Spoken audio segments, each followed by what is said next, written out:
दोस्तों, आज हम बात करेंगे एक ऐसी फिल्म की जिसमें हंसी भी है, एक्शन भी है और एक ऐसा ट्विस्ट है जो आपको सोचने पर मजबूर कर देगा। फिल्म का नाम है वेलकम टू द जंगल। तो चलिए बिना देर किए शुरू करते हैं। कहानी की शुरुआत होती है एक बेहद अमीर बिजनेसमैन से। इस आदमी ने अपनी जिंदगी में जो भी कमाया वो सब गलत रास्तों से कमाया, लेकिन अब सरकार की नजर उस पर पड़ चुकी थी।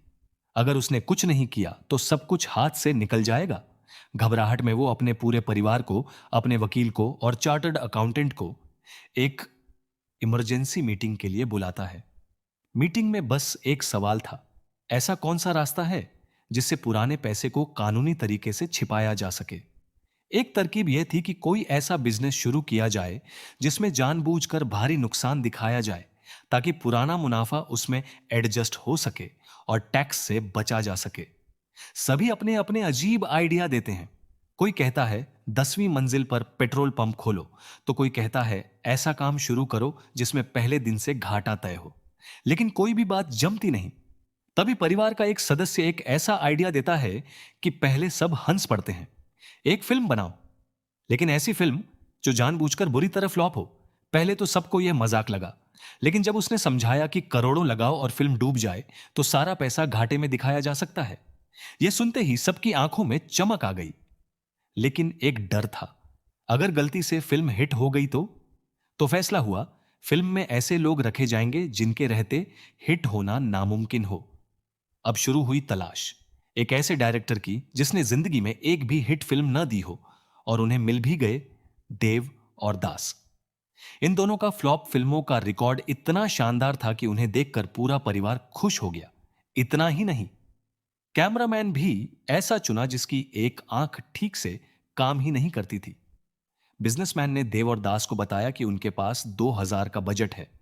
पहले तो दोनों समझे, बस 2000 रुपए। लेकिन जब उन्हें पता चला कि बात 2000 करोड़ की हो रही है तो दोनों की आंखें बाहर निकलने लगीं। फिर बिजनेसमैन ने असली बात कही, मुझे ब्लॉकबस्टर नहीं चाहिए, मुझे चाहिए एक ऐसी फिल्म जो बॉक्स ऑफिस पर धड़ाम से गिरे। देव और दास हैरान तो हुए, लेकिन जब मोटी फीस सामने आई, बिना ज्यादा सवाल किए हां कर दिया। अब हीरे की तलाश थी, ऐसा हीरो जिसकी मौजूदगी से फिल्म हिट होने का कोई चांस ना रहे। देव और दास पहुंचते हैं एक ऐसे एक्टर के पास, राजीव, जो कभी बॉलीवुड का बड़ा नाम हुआ करता था। लगातार फ्लॉप फिल्मों के बाद अब वो भोजपुरी फिल्मों में छोटे मोटे रोल से काम चला रहा था। बात होती है फीस की। राजीव कहता है, मुझे 50, उसका मतलब था 500 रुपए। लेकिन बिजनेसमैन की बेटी जेनी उसकी बात बीच में ही काटते हुए बोलती है, 50 करोड़? ठीक है। राजीव का मुंह खुला का खुला रह जाता है। फिर शुरू होती है बोली, 50 करोड़ से 100, फिर 150 और आखिर में 200 करोड़ पर जाकर डील पक्की होती है। जेनी बिना एक पल सोचे साइन करती है और राजीव, वो भी तुरंत कॉन्ट्रैक्ट पर हस्ताक्षर कर देता है। लेकिन कहानी यहां नहीं रुकती। दो नए किरदारों की धमाकेदार एंट्री होती है, येडा अन्ना और रोमियो। ये दोनों मशहूर डॉन उदय शेट्टी और मजनू के भाई हैं। धंधा वही, फिरौती, कब्जा और दहशत। असल में देव और दास ने इन दोनों से पहले 2.5 लाख रुपए उधार लिए थे। जब फोन नहीं उठाया तो दोनों सीधे ऑफिस पहुंच गए। वहां उन्हें पता चला कि बड़ी फिल्म बन रही है और बस दोनों ने ऐलान कर दिया, इस फिल्म के हीरो हम बनेंगे। देव और दास जानते थे, मना किया तो जान खतरे में, तो मजबूरी में हां कर दी। अब मुसीबत यह थी कि राजीव को 200 करोड़ देकर पहले ही हीरो बनाया जा चुका था। जब राजीव को पता चला कि दो और हीरो आ गए हैं, वो आग बबूला हो गया। तब देव और दास ने तीनों को अलग अलग झूठ बोला।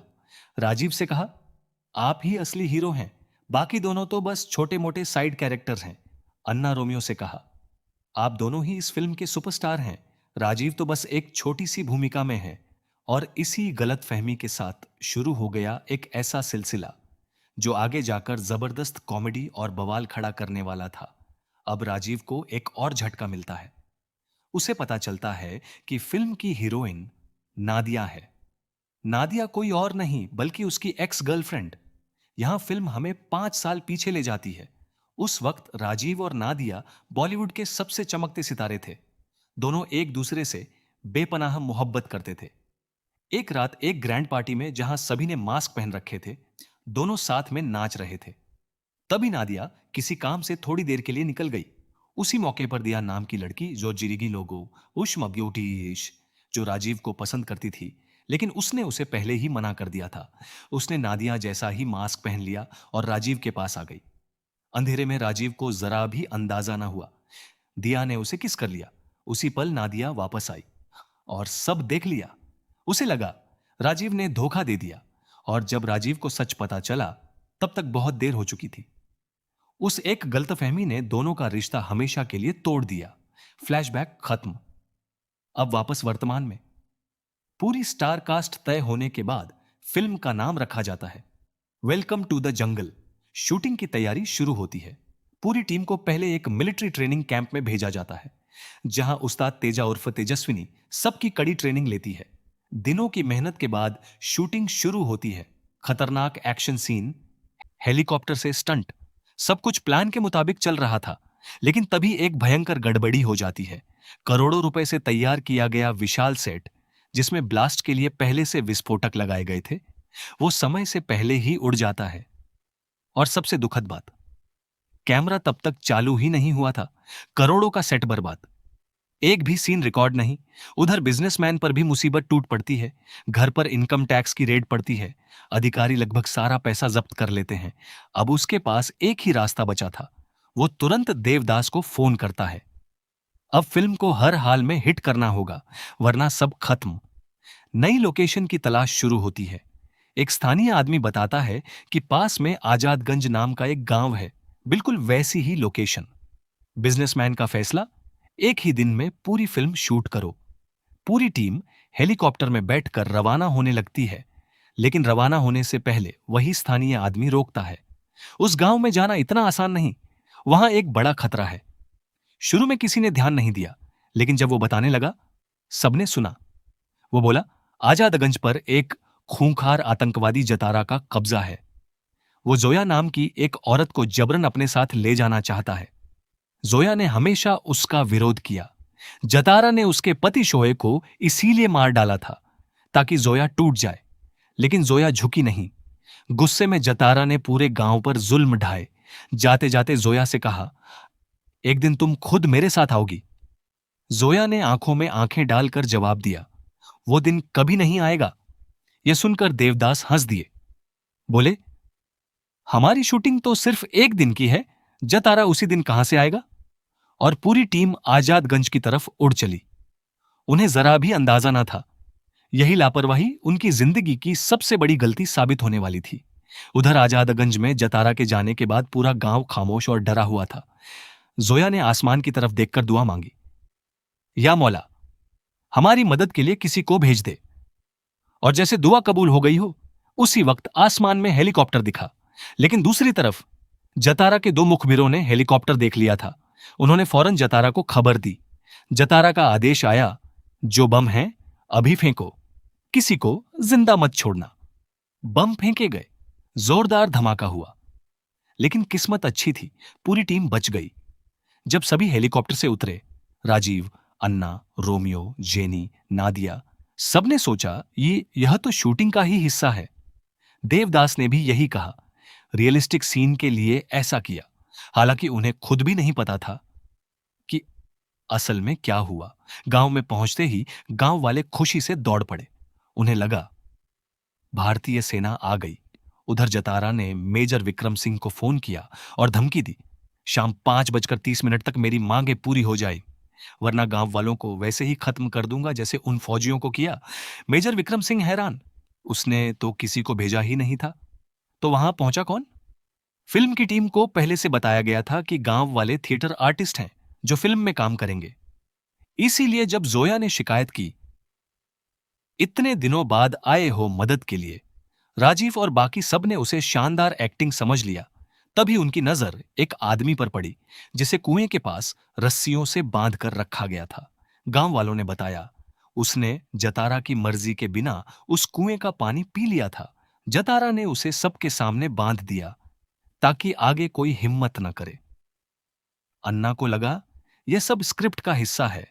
खुद को सबसे बड़ा हीरो साबित करने के लिए वो झट से उस आदमी के पास गया, पानी पिलाया, रस्सियां खोलने लगा। इसी बीच जतारा को खबर मिली, जिन्हें वो मरा हुआ समझ रहा था, वो सब जिंदा हैं और गांव में पहुंच चुके हैं। इधर देवदास शूटिंग की तैयारी में लगे थे। विलेन चाहिए था क्लाइमेक्स के लिए। दोनों अलग अलग दिशाओं में निकले। किस्मत देखिए, तभी जतारा के 4 असली आतंकवादी गांव में घुस आए। देवदास ने उन्हें फिल्म के जूनियर आर्टिस्ट समझ लिया। राजीव, अन्ना और रोमियो ने भी यही सोचा और बिना सोचे समझे तीनों उन असली आतंकवादियों पर टूट पड़े। इतनी जबरदस्त धुनाई हुई कि चारों जान बचाकर भाग निकले। गांव वाले झूम उठे। उन्हें लग रहा था उनके रक्षक सच में किसी योद्धा से कम नहीं। देवदास खुश थे। उन्हें लगा क्लाइमेक्स का सीन शानदार तरीके से शूट हो गया। उन्हें जरा भी अंदाजा नहीं था कि यह कोई शूटिंग नहीं, असली आतंकवादियों से असली लड़ाई थी। गांव में जश्न का माहौल था। लोग नाच गा रहे थे। तभी माहौल अचानक बदल गया। जतारा सैकड़ों हथियारबंद आतंकवादियों के साथ गांव में आ धमका। देवदास ने देखा तो मन में खुश हुए। अरे वाह, इतने सारे विलेन एक साथ। राजीव पूरे फिल्मी अंदाज में जतारा के सामने खड़ा होकर लंबे लंबे डायलॉग मारने लगा। लेकिन कुछ ही पलों में देवदास को एहसास हुआ, यह जूनियर आर्टिस्ट नहीं, असली आतंकवादी हैं। उनकी सारी हीरोगिरी हवा हो गई। डर के मारे जतारा के सामने हाथ जोड़कर गिड़गिड़ाने लगे। हम तो बस कलाकार हैं, गलती हो गई। जतारा ने उनका खूब मजाक उड़ाया, फिर आदेश दिया, नाचो। जान बचाने के लिए पूरी टीम उसके सामने नाचने लगी। जैसे ही जतारा सबको खत्म करने वाला था, जोया आगे आ गई। इन सबको छोड़ दो, मैं तुम्हारे साथ चलने को तैयार हूं।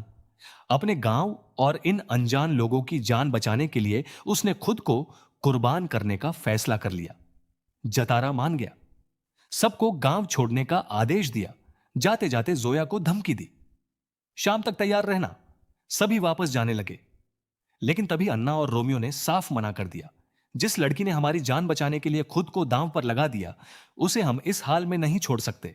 दूसरी तरफ राजीव, देव, दास और कुछ लोग जान बचाकर निकलने का फैसला करते हैं। तभी नादिया ने गुस्से से राजीव की तरफ देखा। पहले तुम बेवफा थे और आज कायर भी साबित हो गए। इसके बावजूद राजीव हेलीकॉप्टर में बैठ गया। तभी जोया दौड़ती हुई आई, अपनी छोटी बच्ची उर्वी को लेकर। उसने राजीव से विनती की, बस मेरी बच्ची को अपने साथ ले जाओ, जतारा उसे भी नहीं छोड़ेगा। दरअसल जब जतारा ने जोया के पति को मारा था, उसी सदमे में उर्वी की आवाज चली गई थी। वो कई सालों से बोल भी नहीं पाती थी। राजीव उर्वी को अपने साथ हेलीकॉप्टर में बैठा लेता है। जोया वहीं रह जाती है। उधर अन्ना, रोमियो, नादिया और बाकी लोग गांव में रुककर आतंकवादियों का सामना करते हैं। लड़ाई होती है। कई आतंकवादी मारे जाते हैं, कुछ भाग निकलते हैं। भागकर जतारा को खबर देते हैं। वो अभी भी गांव में है। जतारा इस बार और बड़ी टुकड़ी लेकर आता है। लंबी और थका देने वाली लड़ाई के बाद अन्ना, रोमियो, नादिया और बाकी सभी आतंकवादियों के हाथों बंदी बना लिए जाते हैं। हेलीकॉप्टर में बैठी उर्वी, जो सालों से एक शब्द न बोल पाई थी, अचानक जोर से चिल्लाई, अम्मी। इतने सालों बाद उसकी आवाज वापस आ गई। वो एक पुकार राजीव के दिल को चीर गई। उसे एहसास हुआ वो बहुत बड़ी गलती कर रहा है। उसने तुरंत पायलट से कहा, हेलीकॉप्टर वापस मोड़ो। उधर आतंकवादियों ने सभी को बंदूक की नोक पर खड़ा कर रखा था। तभी आसमान से हेलीकॉप्टर की आवाज गूंजी, राजीव की धमाकेदार वापसी। हेलीकॉप्टर से आतंकवादियों पर ताबड़तोड़ गोलियां बरसाई गईं। कुछ ही मिनटों में माहौल पलट गया। पूरी टीम फिर एकजुट हो गई। लेकिन जतारा हार मानने वालों में से नहीं था। अपने आदमियों की मौत की खबर मिलते ही वो खुद भारी हथियारों के साथ निकल पड़ा। टीम के पास हथियार नहीं थे। तभी गांव के एक आदमी ने बताया, पास में जतारा का एक गोदाम है जहां ढेर सारे हथियार छिपे हैं। सभी वहां पहुंचे। हथियारों के साथ 4 कैदी भी मिले। ये चारों भारतीय सेना के जवान थे, जिन्हें जतारा ने 15 सालों से बंदी बनाकर रखा हुआ था। 3 थे, कर्ण, अर्जुन और युधिष्ठिर, और चौथे को देखकर राजीव का दिल रुक गया। वो कोई और नहीं, उसके अपने पिता थे। जतारा ने उन्हें बरसों पहले पकड़ा था और उनकी जुबान काट दी थी। इन्हीं सैनिकों की मदद से मेजर विक्रम सिंह से संपर्क हुआ। मेजर ने पूरी बात सुनी और एक योजना बताई। बॉर्डर यहां से सिर्फ 3 किलोमीटर दूर है, सभी गांव वालों को सुरक्षित वहां तक पहुंचाओ। और उसके बाद भारतीय वायुसेना पूरे जंगल पर एयर स्ट्राइक कर देगी। जतारा और उसके सभी लोगों का हमेशा के लिए खात्मा। योजना तय होते ही सभी गांव वालों को साथ लेकर बॉर्डर की तरफ चल दिए। लेकिन जतारा भी पीछे था। रास्ता आसान नहीं था। पूरी टीम अलग अलग टुकड़ियों में बांट गई ताकि दुश्मन की नजर से बचा जा सके। और फिर शुरू हुआ फिल्म का सबसे बड़ा एक्शन सीक्वेंस। चारों तरफ गोलियां, विस्फोट, उड़ती गाड़ियां, हर तरफ जंग का मंजर। राजीव, अन्ना, रोमियो सब मिलकर डटकर लड़े।